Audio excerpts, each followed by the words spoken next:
Welcome to another week in May. It's been sunny. Hopefully, you had a good Mother's Day and life treated you well. And if you're a mom, that you got treated too. So that was kind of the more important part of the whole thing. I'm going to share a screen and we're going to talk about Phoenix Business Exchange, and then we're going to go into an educational minute. Then you get to meet the crew that are here today, and they are an animated crew. They're witty, charming, but more importantly, they're good business folk to connect with. Yes, Sam, even you. Uh, I just, Sam is a great person to have a chat with. I'm going to share the screen now, and if you want to check out our website, it's pbex.ca. That's pbex.ca. And a member of the week is Jacqueline Richards, and Jacqueline does mortgages. And you want to know more about that? You have to be in Ontario. That helps. Or you're buying something in Ontario. That helps. Those two pieces help. Jacqueline's e-card is right here, and Jacqueline probably can do if you need mortgages elsewhere, she can work that into the solution path too. I'm going to stop there because next thing you know we'll be talking about mortgages, and we will actually in a few seconds. Jacqueline Z card's here. You want to see Jacqueline talk? That's just click on that YouTube video and she'll talk about stuff in regards to buying housing and or accommodations. Monday morning, 8 to 9 Eastern. That's now. Click here if you're looking to come on in, and it's always going to be on the website. Then Wednesday morning, we're going to do the same thing, except it's Wednesday, 8 to 9 Eastern. And that's the East group, and the South group is 8 to 9 on Thursday. May 26th, 7 p.m. After hours group, and that's about accountability, staying on target with your goals. It's not so much to strong arm you as opposed to just to remind you and to keep you on track to help you stay accountable to yourself. Upcoming member events are happening right in here. And by the way, Cat Herd helps populate that information, and reach out to Cat Herd. Great soul to know and good at social media. Canada Growth Network meets today at 1 p.m. Eastern, free to attend. Ben Joya is showing up for that one, and he is talking about how to prep a book, and you'll see more details in the chat. East Trade Winds, we're also meeting tomorrow, 8 to 9 Eastern, free to attend. Both these events are free to attend.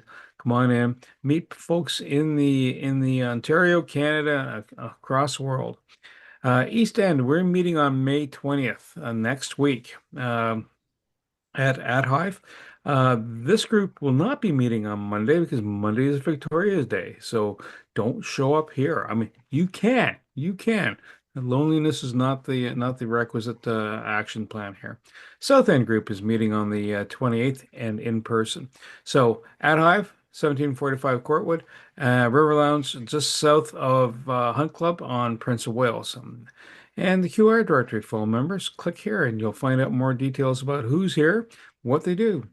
The e-card, that's something that is part of membership, and it's one of the elements that helps support your business. And the e-card is a quick and easy way to have someone reach out to you and connect with you. It reduces that friction point. 5.8 million, well, actually not 5.8, that 5,008,000 plus dollars has been transacted between members since 2016. And overall referrals year to date is 24,000 and a half dollars worth of transactions between members. And with that, I'm going to stop share. We're going to get an educational minute from the ever wonderful and popular Jacqueline Richards. Jacqueline, over to you, ma'am. Oh, I like that popular. That's true in the yogic space.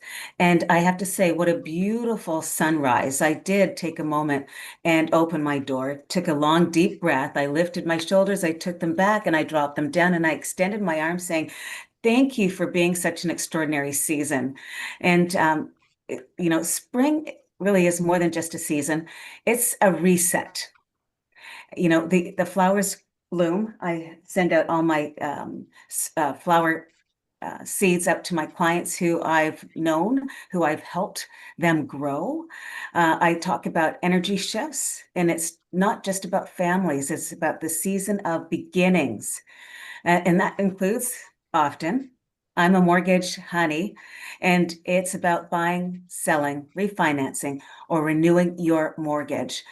And there's something even more important. It's not just about financial decisions, it's about energetic decisions. So it affects your peace of mind, it affects your sleep, all of these thoughts, the relationships. And then it's about, your future freedom. So before you rush into the spring market, although it was fantastic on Sunday, happy Mama's Day, there's three really important mortgage tips I have to help you ground with. For you, your family, maybe it's the kids, maybe it's the aunts, uncles, cousins, about financial and emotional stability. So, tip number one, know your real budget. Numbers are numbers, and know your real mortgage. It's not about just what's in the bank, it's what can you spend. The number allows you to breathe deeply. It allows you to travel safely and enjoy your life. Know your numbers because a dream home, a dream refinance, a dream savings should not just rest on your home. Tip number two, spring clean your credit. I tell you, when I open my door, I lift my shoulders, take a breath, release it down. And when I'm spring cleaning, that includes my credit. Know what your Equifax says. Before applying for any small balances, I see credit card companies saying, hey, it's time, spring clean your credit and buy and decide. Think about what you're going to be doing with potential new payments if you decide to pull in other small balances. So it's credit cards, it is those small, fast loans. That's a dangerous moment. These small improvements that you make to your credit score improves you and your mortgage options. And number three, I think I'm at three, go beyond the rate. It's not just about the lowest rate, it's about the best mortgage for you. It's about the flexibility, it's about penalties. People forget there are penalties when you move and groove with your mortgage. And think about long-term goals. So if nothing else, and you're biting on the best tomatoes ever, remember this, the spring market can feel competitive, it can feel emotional. Stay focused, stay sane, and align your vision. When you're looking for strategies for your mortgage money, you always need to contact your mortgage honey. And thank you for that minute. Jacqueline, thank you so much. And we're live on LinkedIn, so you can put your contact details, any offers, you want something to relate, you got something on the go. There you go. And use the @ symbol for someone's name, and it'll help make it populate and push out the content. And I'm going to swing the mic around, and who's looking up to the screen? Oh, Eric, you looked up. You shouldn't have done that, man. Eric goes out. Everybody's looking up. I know, but it was Eric. I'm going to start off with you and swing over to Kara Lee. Eric, go ahead, sir. What's happening? Good morning, Bernie. Lots of things are happening in near the end of tax season because I wear another hat. I am the VP of Finance of the Bridalwood Community Association. So 2 weeks ago, we had a food drive that raised 40,000 pounds or 40,000 kilos for the Kanata Food Bank. In June, my firm will be exhibiting, or setting an exhibit in the Bridalwood block party, where lots of merchants come and exhibit in the parking lot of the Eva James Center. So that's what I do when I am not being an accountant. Well, I'm still being an accountant in the other side, but because you can never stop being an accountant. But that's what I do in my free time, other than playing soccer. Soccer, Brotherhood does not, community association does not impinge on my soccer because my soccer comes second after my practice. Everything else is third. I represent the firm of Cote and Associates Professional Corporation. We're accountants and management consultants. We're located in Kanata. We have just gone through a tax season that we saw lots of people coming. The average, like to give you an idea of what we do, we don't do easy taxes unless it's someone that is already a client from a corporation that we do, or it's someone that is a friend, of the firm. or someone that we've had for many years. But the average, like the last tax return I've done, the they I gave him a discount and the price was $1,500. Now, what would you say for a tax return of $1,500? It had 150 5008s. It had 55 T3s. It had 15 T5s.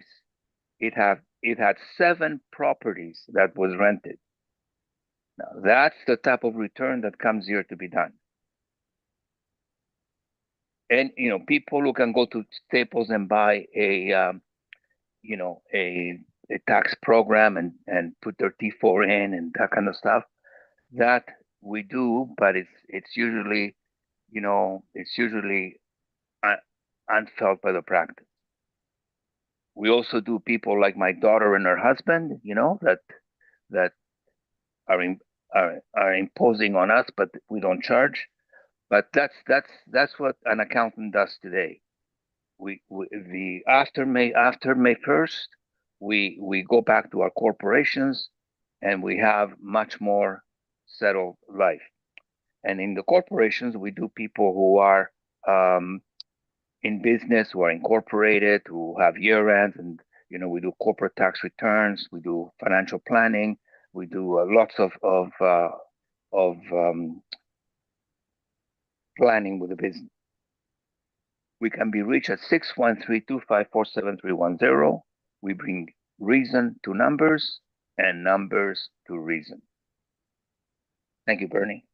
Eric, thank you so much. And for Tomorrow East Trade Winds, it's Adam Revez from One Inch Punch Productions. He does video.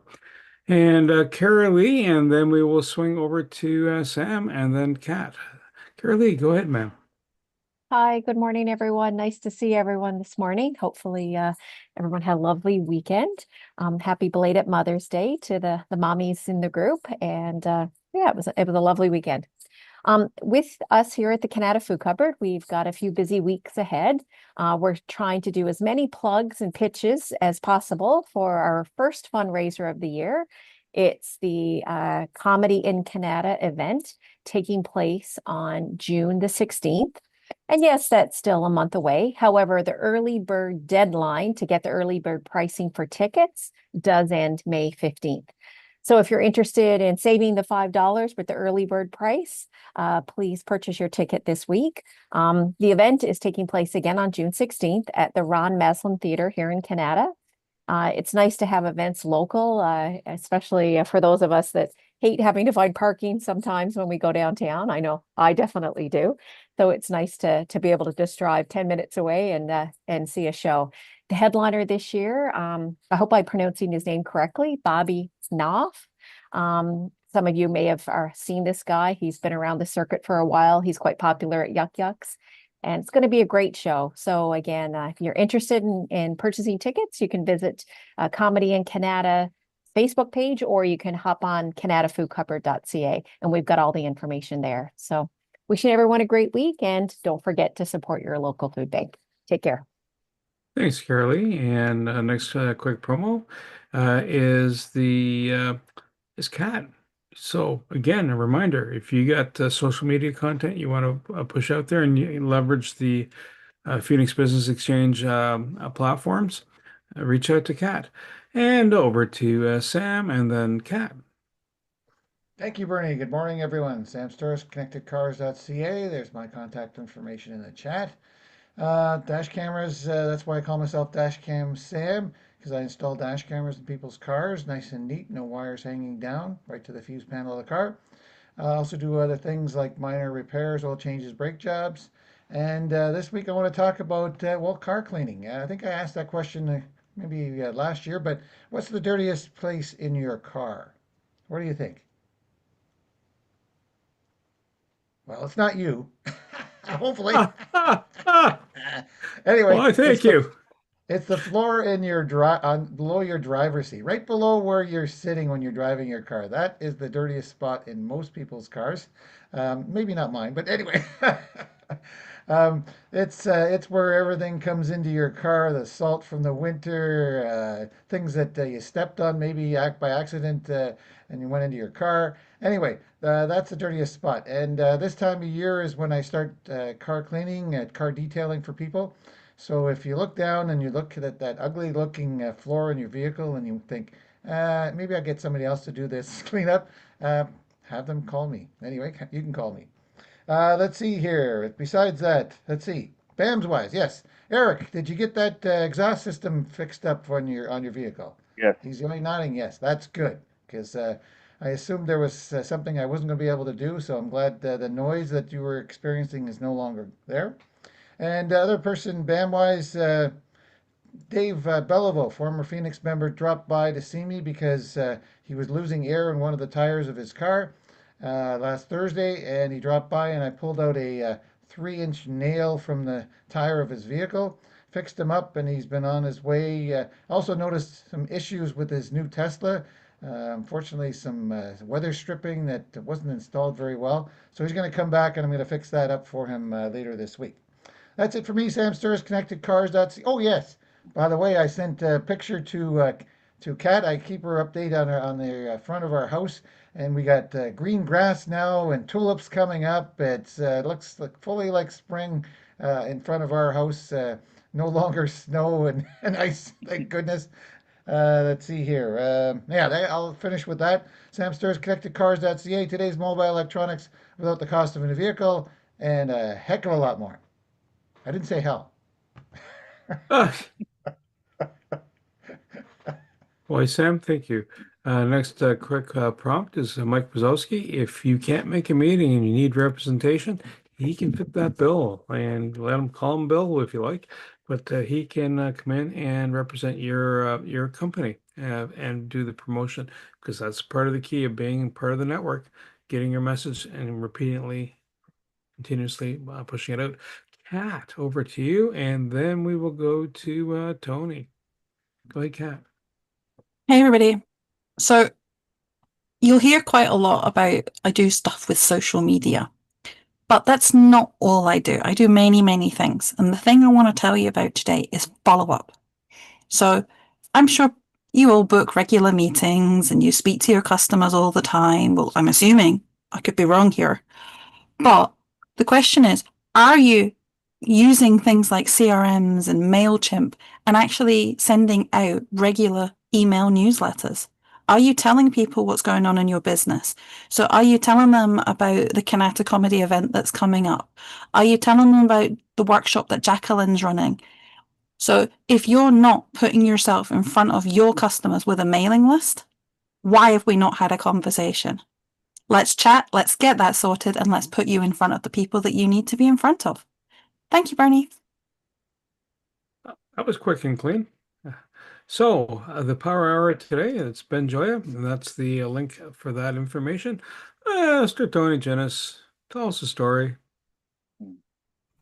Oh, hi, Bernie. I just wanted to direct to Sandy Benoit. She's coming in on my phone. So, Sandy, can you hear us okay? I can, yes. Okay, can you hear Sandy there? Okay, Yes. Okay, Sandy, go ahead. Tell us what you do. Okay, good morning, all. I'm Sandy Benoit from Canaan Touch and Towel, founder of an amazing company.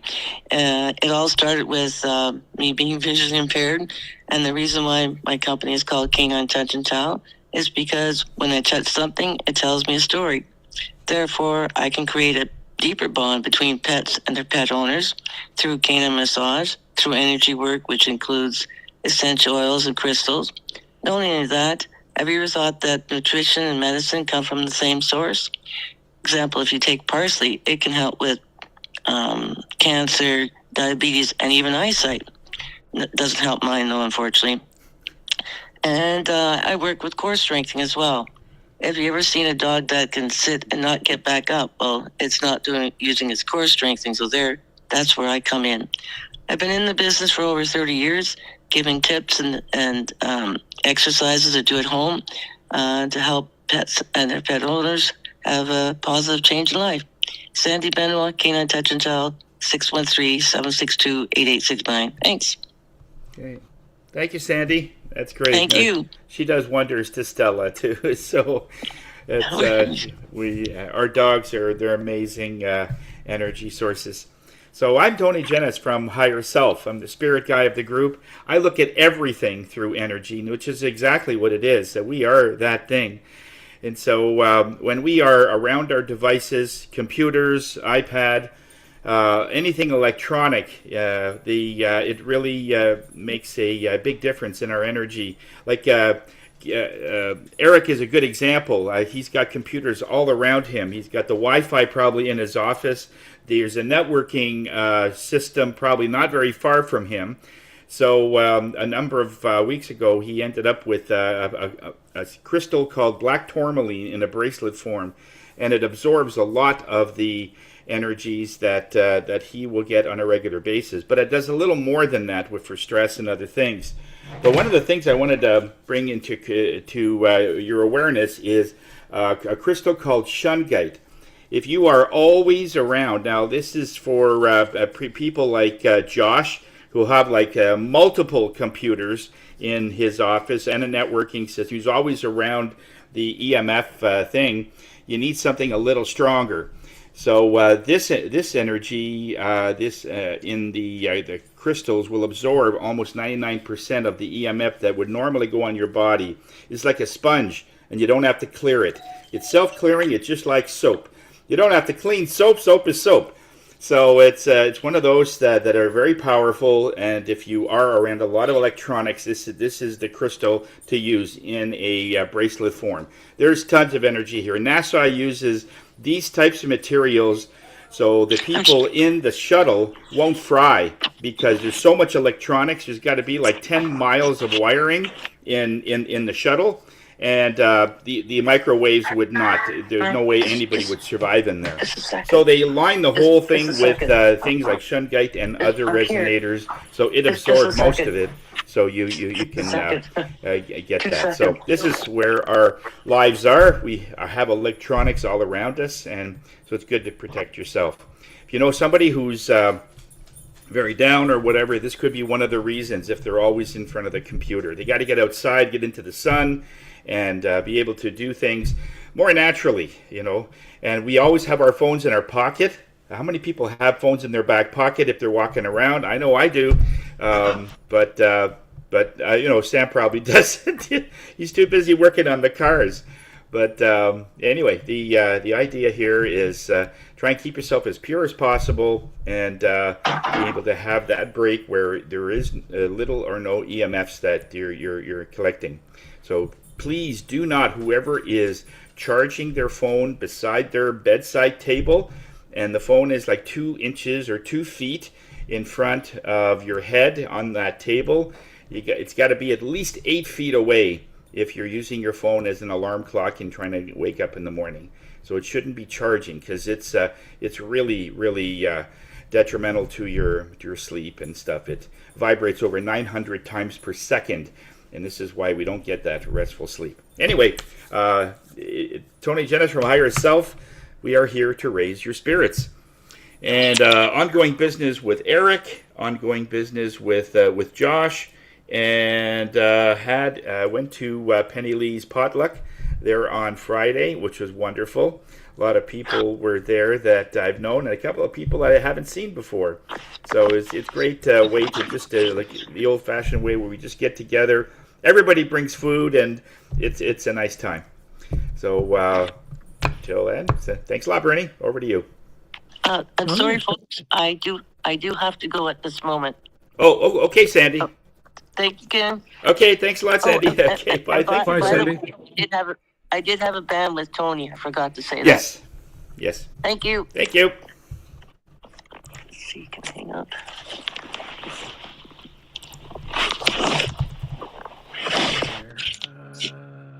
There we go. Hey, folks. My name is Bernie, and those are my contact details, and the kind of the key out of that whole piece is the blog. That blog has all the current podcasts that have been released of recent late, plus the Canada Growth Network and East Trade Winds. A lot of interesting speakers. If feedback. Give me feedback on what you're seeing. I've tried different layouts. Right now, it's a magazine layout, just to present the information a little more outgoing. Bandwise. So Tony and Mike and I met last week. We were talking about a golf tournament and are prepping for one this week. So that's kind of the big piece. East Trade Winds. Jacqueline, Tony showed up for that last week, so thank you so much. And I'm going to stop there because you know what? Kelly is up next. She is the presenter du jour. Over to you, du jour presenter. Merci, Bernie, du jour. Beaucoup. Thank you very much. Before I forget, because every time I do this, I forget. Ongoing business with Shane Bialis and with Kat Hurd, who has reminded me today to get more up to date on my CRM. So thank you, Kat. It sounds like we're all doing something naughty because we're all neglecting our own business. So thank you for the tone and the reminder for us to get on top of it because it's only going to help ourselves. So thank you, Kat. Much appreciated. So hello, everyone. My name is Kelly Harrigan. I'm your Ottawa and Toronto real estate agent. Thank you, Jacqueline. You actually provided me with a perfect segue. Although you were one of the earlier presenters, you had mentioned for clients to be aware of their emotions in the process of acquiring or the process of remortgaging, refinancing, etc. And that's sort of a little bit about what I wanted to talk to everyone about today. I'm an experienced real estate agent. I haven't actually done the math, multi-million dollars worth of transactions. I'm busy every day, currently working with active buyers, active tenants, a landlord. The business doesn't stop, which is amazing. And I think one of the reasons why I'm so referred now, most of my business is referral or repeat clients at this stage rather than new clients. Although Kat and I are working on strategies for that. Thank you. One of the things I come across the most is how people's emotions cause bumps in the road or roadblocks. Maybe not roadblocks, but definitely navigating the emotional process of buying, selling, even leasing. It's not easy because most of the time when clients come into our world, like Jackie, they're in the middle of a big life transition, and that is objectively difficult. Never mind all of the other parameters and things that they have to consider. So I just wanted to chat a little bit about selling your home in today's Ottawa market specifically and how to prevent your emotions from costing you money. So I've created a little script for myself. I'm going to read off of that. So we're talking about something that every seller underestimates. It's not specifically pricing, it's not specifically staging, it's not specifically marketing. It's their emotions. How the emotional bumps in the road along the journey to sell can impact your bottom dollar. So selling a home is not just a financial transaction. It is actually a very deeply personal experience. And a home is filled with milestones. A home is filled with memories. A home is filled with associations. So today we're going to talk about 5 of the big emotional bumps that prevent you from making money. Bump in the road number 1, your pricing expectations. Let's start with the elephant in the room, because when you're selling your house, you want to sell it for the most money possible, understandably so, and I want to help you do that. However, most conversations with most sellers I have had start with the seller telling me what they think their house is worth. Makes really good sense. They've done the research. We're in a day and age now where people have access to so much information and so many different types of platforms. And now we have AI to validate those perspectives. Keep this in mind, sellers. Whenever you're inputting data into ChatGPT or Gemini or whichever platform you're using, these platforms are specifically designed to skew the output in order to support your perspective. So, sidebar on the bump in the road topic, when you're inputting data into AI, ask it to be objective, analytical, not give you the answer you want, but give you the cold hard facts and the objective truth. because AI will lie to you. So that's a sidebar. So most of what sellers are looking at is how they need a certain price. I've had sellers tell me without a penny of flexibility, I need this specific price for my home. Okay, I think that you should have sold 3 years ago. So that's one of the factors is the market ebbs and flows and changes. So the money that the dollar that they need isn't necessarily going to be reflective of what they sell it for. And sometimes it's nobody's fault. It's just the market, it's the economy, it's the energy around the home. There are mitigating factors that have nothing to do with what the seller individually is doing, what I'm individually doing, but the emotions are very real. So one of my big tips for sellers is to remember that you're creating a presentation of a product, and the people who are going to look at it are coming from a different perspective. They have a very separate point of view, just like you have crunched all of the numbers of the recent solds in your area, and you've looked at your bank account and you've talked to your accountant or your bank and you're looking at your debt load and you have a number in mind. The other side of the transaction, the buyers are doing the same thing. They're also looking at what's in the neighborhood. They're looking at what they can afford. They're looking at some of their must-haves, their need-to-haves, their wants. There would be nice if we had this. And they're evaluating your home from a buyer's lens. So naturally, they're going to look at the same thing as you from a lower, let's lower the price, and you're looking at it as a seller from let's get the highest price we can. So somewhere in the middle is where we usually land. But the emotions, that driving force of I need this is the greatest home, I've got so many memories, how can they not appreciate X, Y, Z? How come they don't see how great this, that, the other thing is? That carries value. Maybe not. Maybe the things that you think as a homeowner are extra special, the buyers think are banal or uninteresting or a detriment. So we have to get really, really realistic about the lens that we're looking through as we're presenting it and as we're determining and declaring what price we need. It's really good to manifest and put out there, I need this price, this is what I'm going to get. You might be right. Maybe you will. And that's amazing. Let's go for that. But as we proceed through the process, we come to emotional bump number 2, showing feedback. Now, one of my roles as a real estate agent is to reflect back to you what I'm hearing from the buyers. So sometimes the feedback is, too many small repairs, seems like a lot of work. Great. As a presenting agent, as a selling agent, my goal is to help the sellers mitigate all of these little micro criticisms ahead of time, which means before we list, we're calling service professionals or we're doing it ourselves. We have to fix that loose banister.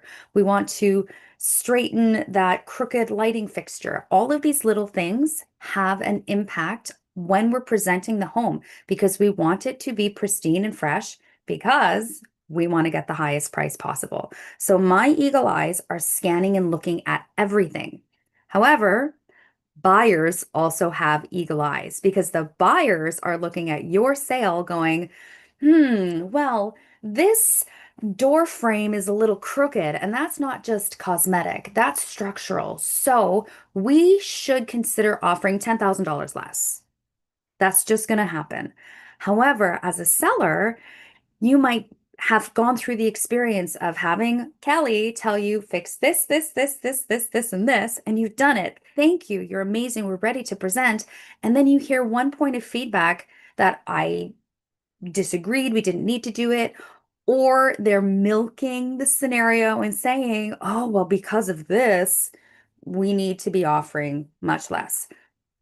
As a seller, that's going to hit differently. As a seller who's already in the emotional situation, who's already in a scenario where you have to sell for whatever reason, either debt, life changes, different chapter in your life, a new job opportunity, a new baby, whatever the reason, all of that change is stirring up your your feels.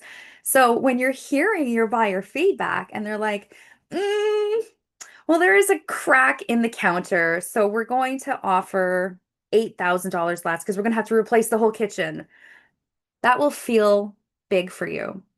So I always encourage my buyers to brace themselves for the worst possible feedback. And if they have the skill set, if they're able to depersonalize it, just pretend that you're reading a news article and you're hearing from a reporter, today's late breaking news, there's a chip in the counter. Okay? It's just a thing that they're bringing forward. They're trying to play a game of chess. It's a strategy for buyers. I would be disappointed in a buying agent if they didn't say, well, here's the laundry list of things that are wrong, which is why we need a lower price. Because that means they're not doing their job for their buyers. So I would expect people to chip away at their perceived value of the home, and it's gonna hurt you. It's gonna harm you. I'm getting a little note from one of our viewers. Many homeowners think that having a pool is a huge benefit, but a lot of buyers are going to absolutely remove it from their list of options because they don't want an in-ground pool. That is one perfect example. A seller will say, this pool was $9,000, $10,000, $12,000 to install, and it's given our family so many memories. And a buyer's like, how much is it going to cost to buy the earth to fill it in? And how much is it going to cost to get the sod to grass over it? So same thing, different points of view, different emotional experiences. Another point, so whenever we're receiving the feedback, I always try to consider it just a data set. That's all we're doing is we're looking at the items. We're going to hear similar items, hopefully, from different people. If we're hearing inconsistent feedback, that means we've done a really good job presenting it, and different strokes for different folks. They're giving their personal perspective. You're taking it from your personal perspective. So let's keep our powder dry. Let's be calm and cool about the whole thing and just listen so we can educate ourselves and understand our strategic positioning better. The third fear, bump in the road, is the fear of leaving money behind. That becomes a bit of a trap emotionally during the negotiating process. So picture this. You've called me, Kelly, I need to sell my house because of whatever the reason. Great, let's get going. I do a pre-listing inspection. I look at your home. Sorry, here are the 75 things that I would like you to fix before this date, because this is when I'm scheduling the photographs, this is when I'm scheduling the staging, etc. So as a seller, I've done all of these fixes. I think it's amazing. Perfect. These fixes cost me $3,000, and I don't have an extra $3,000, but I'm digging deep and I'm borrowing, begging, not stealing money to get my $3,000 to make Kelly happy so that we can sell the place for top dollar.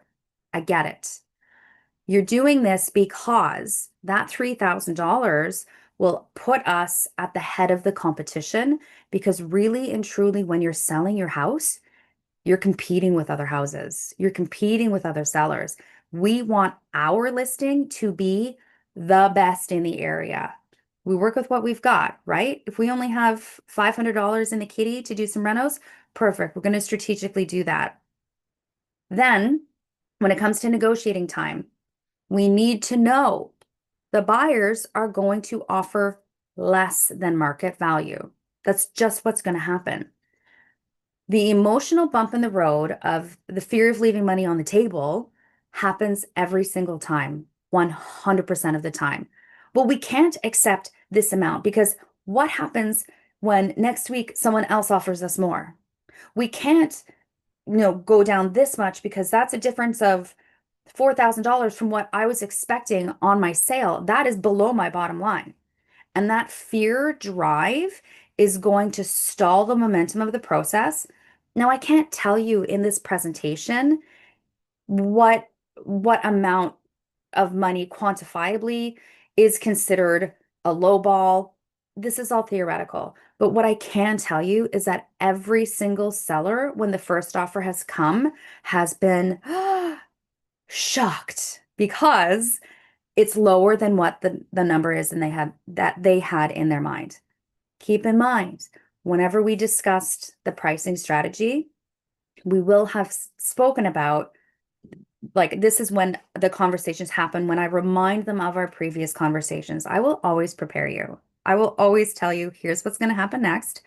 Brace yourself, take a minute, have a tea and a cookie, because the numbers are going to start coming in and it's going to shock your rocks. So be ready for that. Be prepared, because if we get up in our emotions, we're running a risky process. If we're up in our emotions, we risk losing a very good offer, even if it is a little bit less than expectation.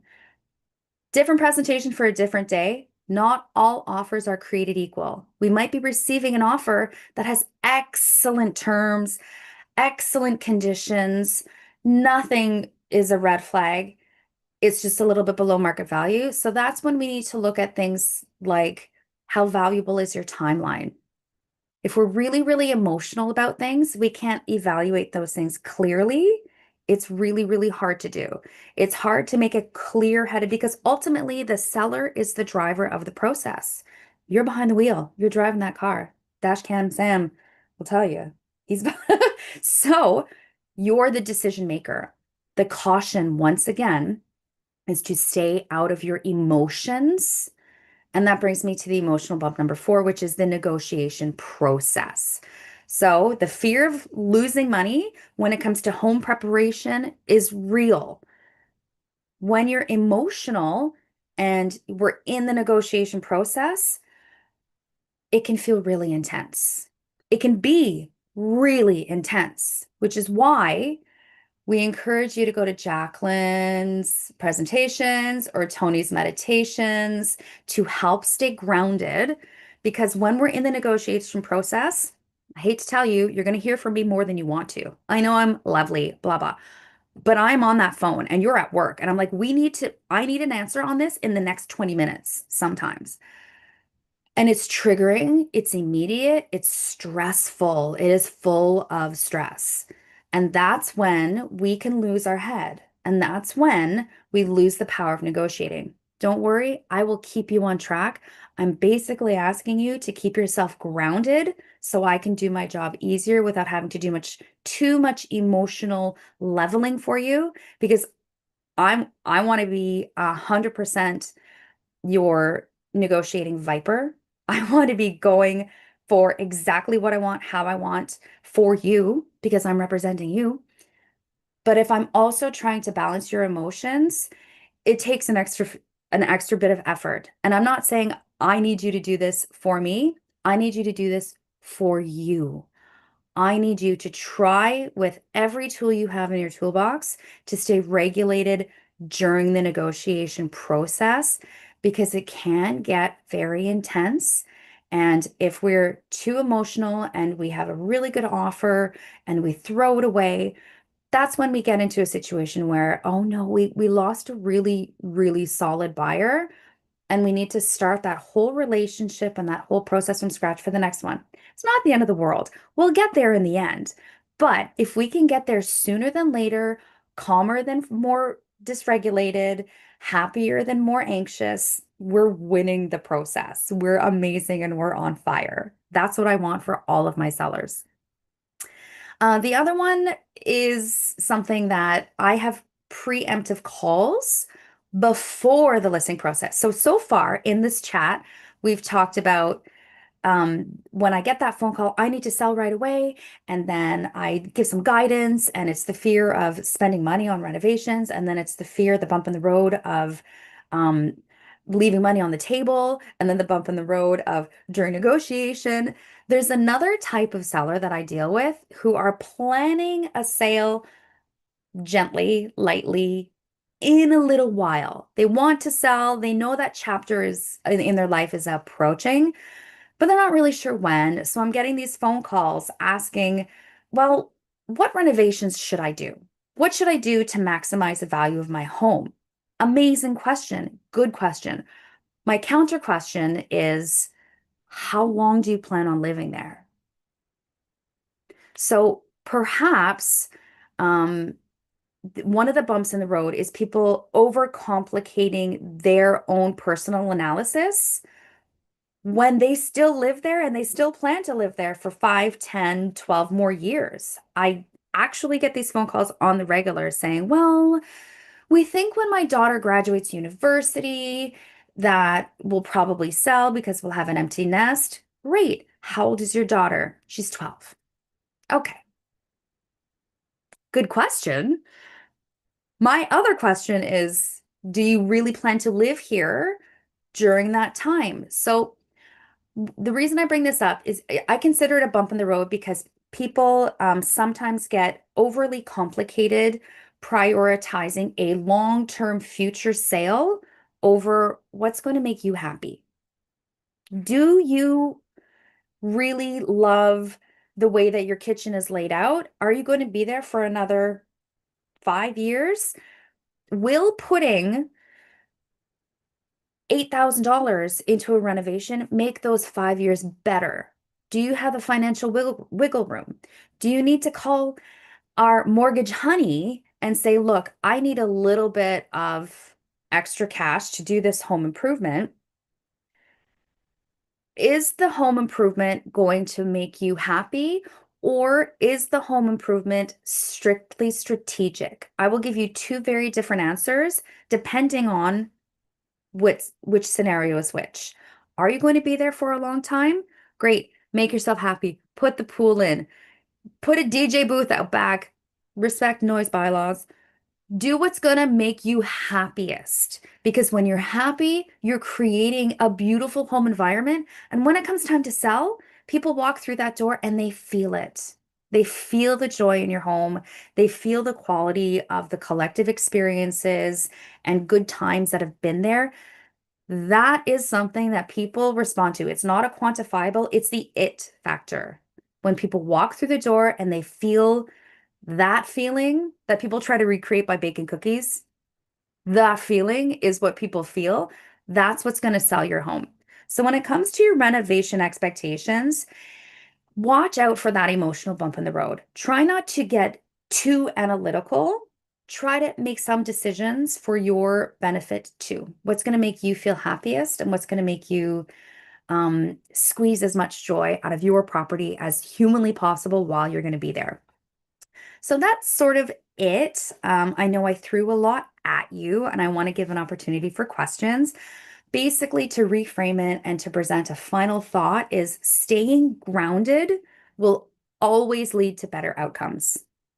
I guess you could say that in all things in life, but specifically when it comes to selling your home, the more down to earth, grounded we can be, and I got you, I'm with you in the process. When we lose our footing, I'll be there to support you and stabilize you.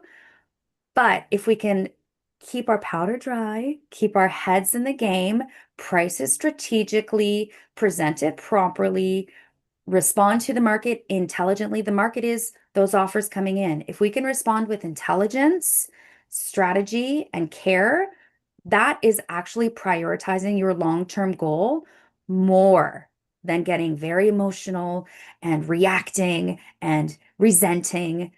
So let's try to stay grounded during the whole process and work together as a team because we're all pulling in the same direction. We want the highest dollar for your home. Kelly, thank you. Does anybody have a question for Kelly? Polls otherwise? Just a quick question. When it comes to timelines, where the seller has to sell, like let's say within 60 days because they got to move to another place, and there's that stress that, oh, I got to sell my home to go to the next one. I know there's bridge financing with Jacqueline. I guess she does that as well. But yeah, what kind of, I mean, in a market that things can sell within 12 days, but all of a sudden it's 2 weeks. Some of the houses that we have seen, they're like 3-4 months still on the market, and so Yeah, that absolutely breaks my heart when I see that. Carolee, I see your question. You'll be coming next. I I always price to sell. I do a very probably annoyingly thorough comparative market data analysis, and I present it to my clients, and they look at me, you know that GIF where like you're staring and there's just like numbers floating around behind you, and they're like, what is this? That's me doing the math, showing them the range of exactly what their home is worth. And then if they are in a rush, we're going to price it on that lower range. And I'm going to be really realistic with them and say, look, if you want to sell and fast, buyers need to feel like they're getting a bargain, but we're going to give this much of a bargain. We're going to give a tiny bit of a bargain. We're not going to give a big, big bargain because part of their overall timeline and arch, basically, I have like their super objective, their highest goal is to get out of their house as soon as possible and get on to the next thing for as quickly as possible for whatever reason. There's a million different reasons, right? But it is in their highest and best interest to move forward. Let's let it go. Let's get her done. Here's the bottom range. Here's why I think we should sell at this range because of your personal circumstances. This is where we're going to list roughly. And here's what we're going to expect. And here's what we're probably going to land on. And if that is an acceptable strategy to the seller, it's always up to the seller. I present that as a strategy possibility. If they're not okay with it, we pivot and we let the chips fall where they may. If they're really, really stuck on $5,000, for example, that $5,000 when presenting a distressed or rush property sale can make a difference. But if they have a little bit of time flexibility, let's try. Let's try for that extra $5,000. Let's do that. Let's do it. If it doesn't make a difference for them and their big goal is to just get on to the next thing, that's a different conversation. Ultimately, they always decide. Now, my most recent Barhaven sale, it was a very interesting scenario because we sold in 2 days. Meanwhile, other homes in the same neighborhood, the same kind of home with the same layout, have been sitting on the market for 30, 40 days because this particular seller felt emotionally insecure about the value of their home. And their emotions were actually driving the price down. Their emotions were telling me, they were literally saying, I don't think it's worth that much. I know you did the math. I bought it for this much and I don't think it's worth that much. And we had some discussions, lengthy discussions. We had to have micro discussions, leave it alone, come back another day. And we had to talk about the price. We talked about pricing for about 3 weeks. Finally, this seller let me price it higher, but not as high as I wanted to go. And because it was less than the true market value, it sold almost instantly. So every circumstance is different. Does that answer your question, Tony? Oh, absolutely. Yes, yes. Okay, great. Sorry about that. Go ahead, Carolee. Yeah. Hi, Kelly. Great Hi. presentation. And I'm looking at this kind of from a personal perspective because this is where my mom is, right? She's one of these, we need to sell that house. She's 80 years old. It's a massive house, like it's 4,000 square feet on an acre of property. But this is in small town Newfoundland, a massive house. Anyway, to sum up, the projects aren't just fixing that banister, straightening out that light fixture. What needs to be done on this 50-year-old house is the windows need to be replaced. The driveway needs to be resurfaced. Like the list is really long. So at what point do you tell sellers of her nature to spend, the $100,000, whatever it needs to be spent to do all these major projects, or just list it as is and let's sell it? That is a That's great, a tough, she's going back and forth, right? It's not just spend $10,000 and get the interior painted. The list is pretty long. So at what point do you say to your sellers, let's just list it for what it is? Because perhaps the new buyer is going to come in and gut the house. I mean, who knows, right? So correct. Yeah, those are that's my amazing question. questions. Yeah. So I would be asking some deeper personal questions if I was representing your mom. And I would be asking, for example, do you have enough money to sustain your continued retirement? Do you have much money liquid? Those are fact-finding questions because if they have a lot, let's pretend mommy is so wealthy because she won Lotto 649. but she just wants to be out of her house and she's ready to be in a condo with her neighbors. That is a different scenario. So the personal details of an individual's lives are also going to be deciding factors in this assessment. That being said, the two things that you described are very different. You described windows and driveway. Windows, not cosmetic. Driveway resurfacing sure needs to be done, but a driveway can also be resurfaced by getting new dirt or a quick gravel delivery. Boom, new driveway, much cheaper than resurfacing. There are some renovations that we can modify based on the budget available. How bad are the windows? Are they just old? Are they still functioning? Okay, well, if they're still functioning, great. We, I've got myself one of those infrared um, guns. How much heat are we losing out of these windows? How bad is it? What are the 7 estimates from your local service professionals? Can we pivot them against each other and get this renovation done? Saying, well, service professional A is willing to do it for $4,000. Service professional B is quoting 6. Can you come down to 4? Then we have 2 service professionals at a lower price range. Great. Can you go any lower? Lowest bid wins, highest delivery wins. And that's where we get into working with service professionals. We want to find that happy medium where the service professionals are being respected, their work is being respected, but the budget of our seller is being respected. So those are pre-sale negotiating negotiations.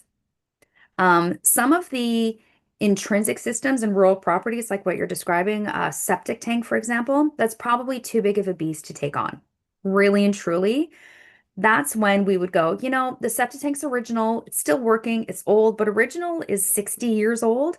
We're just going to declare that in our listing and we're going to price it appropriately, knowing, okay, well, we're not going to put that time, energy, and expense into completely replacing the septic or the the septic tank because it's such a big project and it will really disturb mom's life. It will really disturb the ground, the earth. So we're going to lower the price because keep in mind when we're presenting photos, we're presenting an aesthetic, and then we've got this photo of a brand new septic system, which is great, which to buyer looks like a bunch of dirt on the yard. So we're going to look at all of these factors and evaluate. Most likely, we're not going to drill a new well. Most likely, we're not going to put in a new septic system. We could do some roof repairs. Absolutely. We could replace a few windows, especially the leakiest ones, for sure. But we might be able to do a scale that is good enough to highlight the improvements to show that there has been thought and care going into the well-being and the preservation and the maintenance of the home. Buyers want to know that. Buyers want to know, did you do anything or is it just neglect? Did you just what am I looking at? Because then the buyers are going to go, well, if they didn't do a single repair in 30 years, what am I not seeing? What does the electrical look like behind the walls? What about rodents? Those are things that they're thinking of. So it behooves us to do some essential upgrades. If the budget doesn't allow for all of them, that's okay. We'll fully declare it. We're going to say very openly, this has yet to be done. This is functioning, but it's original. This is functioning, but it's original. This one, we've contacted these contractors and we're in negotiation. We will do this before closing. That's another possibility. So those are all options.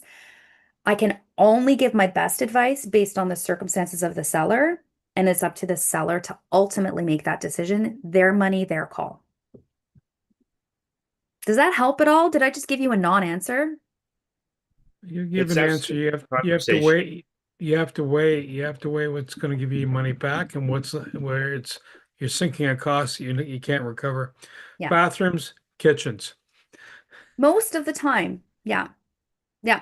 Yeah, it's a Bathrooms and cost kitchens. versus reward, right? Yeah. But people are very concerned about major systems these days too. They're really concerned about the HVAC, the air conditioner, windows, and roofs. Those are especially, or I think out east they say roof rather than roof. The roof. The rough. So they're looking at the total picture. Buyers are very educated these days. They know They have the interwebs, a lot of them. That's a joke, by the way, like an old person joke. They have a lot of resources at their fingertips and they're using those resources. But they also, so as an educated seller, we're going to want to know, does our province currently offer any rebates for a new HVAC system? Great. Rather than me replacing it, I'm going to advertise to the buying agents, look, you're going to get $9,000 back from your provincial government when you replace this. This is why we didn't do this. You get to pick your own system. We know that it's old. We know that you're going to have to put some money in. It's only going to cost you this much though. So those are other details that weigh and are pertinent regarding these major decisions. Okay. And at 9:06, we're going to wrap it up with a quote for the day. The fastest way to become insanely confident is to become dangerously competent. That's from Leah Hormozi.